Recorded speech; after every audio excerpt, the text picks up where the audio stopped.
In the early 19th century in America, on the eastern seaboard, life was grim for the first pioneer families, who were poorly fed and housed in hastily built dwellings. Many trudged on foot over hundreds of miles, dragging crude carts loaded with their possessions. More fortunate pioneers traveled on horseback or in wagons. The best known was the canvas-topped or covered wagons, pulled by horses or oxen. These wagons were waterproof, enabling pioneers to travel farther and allowed families to travel together and bring more of their possessions with them. The system of transportation during this time wasn't developed enough to be proactive about the transportation network, which changed in 1796 when the first turnpike was built. The Philadelphia-Lancaster Turnpike had over 60 miles of road and towns sprang up all around it. A problem still existed after turnpikes and other paved roads crossed major American cities. There was no way of transporting large and heavy amounts of goods. This changed with the invention by Robert Fulton, the steamboat. This revolutionized the way things traveled. Now items could go up and down the Mississippi River with relative ease. The Erie Canal, sometimes called the eighth wonder of the world, was complete in 1825, which was an engineering marvel at the time. Now that one half of the population of America was west of the Appalachian Mountains, there yet still needed to be a better way to get materials throughout America.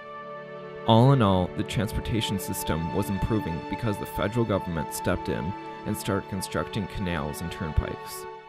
Back in England, transportation started to take a different route, the train. George Stephenson engineered the first railway locomotive in 1825, which could pull coal on a 9-mile track. By 1833, the Charleston and Hamburg Railroad extended 136 miles of Charleston. The railroad boom had begun, and lives changed after those years. The Panic of 1837 slowed construction down of all railroads. This was caused by prices of land, cotton, and slaves skyrocketing. Then, by 1840, the panic had gone away, and over 3,000 miles of rails had been laid, double what Europe had at the time. In 1860, after 30 years of railroad construction, the northern part of the country, which is anything north of the 3630-degree line, had 27,000 miles of railroad, compared to the 3,000 miles that the south of the 3630 line had. In 1861, the Civil War started, and the North had an advantage because of the railroad infrastructure. Troops and supplies, instead of taking 3 weeks to deliver, could be done in 6 days. This was not the only invention that helped the North. The telegraph, which was invented by Samuel Morse in 1844, helped tremendously by coordinating times and drop points for the men. Later on, the government used the telegraph to coordinate trains on the same track when to go to different stations and at what times, saving countless lives. After the Civil War, people spread even farther west. Ranchers from Texas cattle drove into the Plain States, where ships and trains picked up the cattle. Still, in the early 1860s, a transcontinental railroad didn't exist.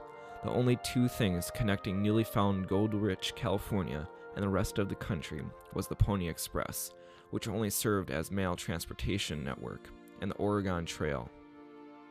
The Oregon Trail, which was carved out in 1811 by trappers, ranchers, and settlers, covers a 2,000-mile trail that 500,000 people used. It lacked paved roads, and Native Americans attacked merchants along the way.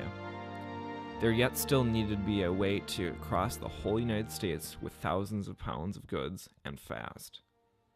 The idea of a transcontinental railroad wasn't thought of during the early 1800s, but was fired up by major growth in economy and population. Over 30 million Americans lived in the eastern seaboard to Oklahoma. As people went farther west, miners stumbled across gold in California that made a lasting impact on America.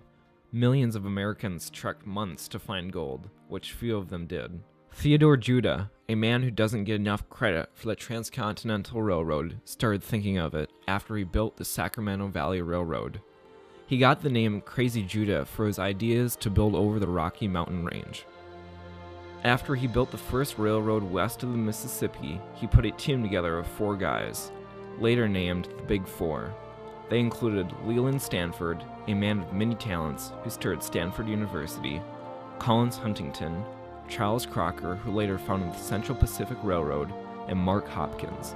When Judah arrives at Washington, D.C. in 1862, he and Congress, with Abraham Lincoln's signature, passed the Pacific Railroad Bill. After months of negotiations and work, this granted the land, money, and bonds to the companies who were building it. A problem at the time was the Civil War. The railroad could not begin construction because of the lack of men. In 1863, the Transcontinental Railroad broke ground by the Central Pacific Company, who started in Sacramento. Then, in 1865, the Union Pacific Company started. With a lack of men, the Central Pacific Company hired Chinese workers to do most of the work. Out of the 4,000 Central Pacific Railroad laborers, 80% of them were Chinese Americans. The Union Pacific Company relied on Irish immigrants and veterans of the Civil War to do their work. They worked summer and winter and laid about 10 miles of track per day. To get through the Rockies, Chinese workers were sent in with nitroglycerin, which if they dropped would explode instantaneously.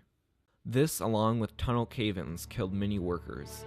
Another injustice done to the Chinese was that they were paid $10 less than the white men, who made $35 a month. Unfortunately, the reason why Judah wasn't recognized was because the Big Four, after the Pacific Railroad Acts were signed, pushed him away, and Leland Stanford took over. On his way to New York City, he died of yellow fever. His purpose for the trip was to buy out the Big Four. On the day of May 10th, 1869, Stanford drove the last spike into the ground in Promontory Point. Finally, in November of that year, the railroad was complete. The railroad was connected with the Sacramento line, completing the first Trans-American Railroad. The result was over $50 million government dollars spent and countless lives.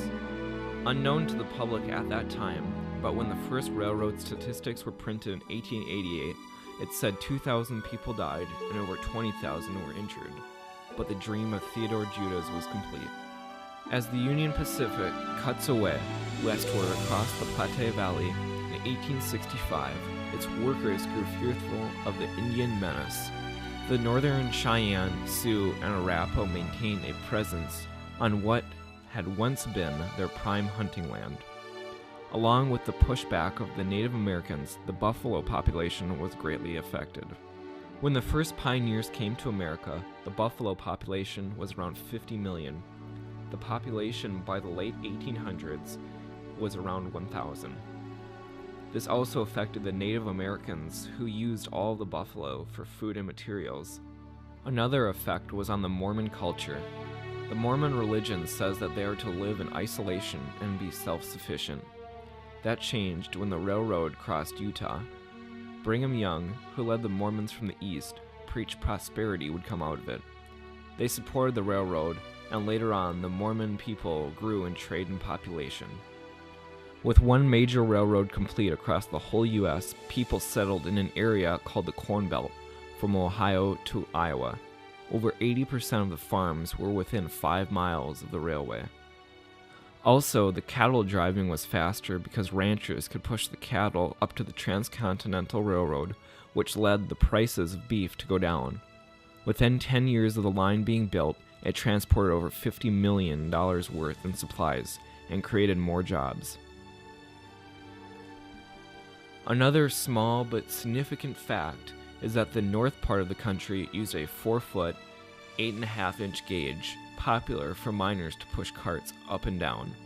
The South, to their advantage during the Civil War, used a 5-foot gauge that the Union Army could not easily modify to their own trains to go on the track. By 1890, most track was standardized to the 4-foot, 8.5 gauge. The Transcontinental Railroad increased the growth of America. In 1863, the railroad was put together by the Big Four. It took 6 years and traveled 2,000 miles. It helped tremendously with transportation and the future growth of the West. Now it took 6 days instead of 6 months. By the 1890s, there was no more frontier. The New World had been fully explored and mapped. The manifest destiny had been complete, along with Theodore Judah's dreams.